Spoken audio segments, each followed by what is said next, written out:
ઓ મિત્રો આપણે પેટ્રોલ પંપે તો આવી ગયા છીએ પણ તમને હું લાઈન બતાવું જાણે તમે સ્કૂલમાં નોમનું જાપાન લાઈન થઈ હોય એ રીતે લાઈન થઈ જાય ને આ ભાઈ ક્યાંથી આવ્યા એમને આપણે પૂછી ક્યાંથી તમે હેઠ આવ્યા ભાઈ? બુકણાથી છેટ પેટ્રોલ ડીઝલ માટે આવ્યા છીએ પણ મળતું નથી નથી મળતું? ના આ બધા લાઈનમાં જેમ ઊભા છે? આ લાઈનમાં ઊભા છે, પાવતી ફાડીએ છે, 2000 ની પાવતી ફાડે, 5000 ની પાવતી ફાડે, એની ઉપર કોઈને આપતા નથી. અમે નોમ નોંધાવવું પડે? હા નામ નોંધાયું છે પણ 80 માં નંબરે વારો છે એમ ને?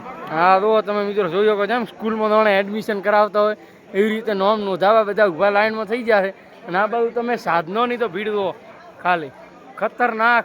આ તો ચારે બાજુ બધી વસ્તી થઈ ગઈ ફૂલ અને અત્યારે ટેન્કર આવ્યું છે અને અત્યારે તમે આ તમને બતાવું બધું ટ્રેક્ટર ને જેવી લાઈન છે ખતરનાક. હા ચારે બાજુ ટ્રેક્ટર ને મણા હે મણા અને પૂરેપૂરી તંગી છે ને શૈલા ભાઈ તમારે? તંગી છે એમ ને? મળતું જ નહીં? મળતું જ નહીં ન હોય ખેડવા માટે વખો છે અત્યારે તો ખેડૂત માટે અત્યારે પૂરેપૂરો અત્યારે મુશ્કેલી છે એમ ને? હા તો જોઈ શકો મિત્રો કે ક્યાં ક્યાં આવું છે એ બધું તમે કોમેન્ટમાં જણાવો. બાકી જય માતા. મારા પગે પડીને હેડે તુજે ગુરુ ગુરુ કહેશે તારા પાડોશી ને પૂછજે મારાથી શેઠું રહેવાનું કહેશે.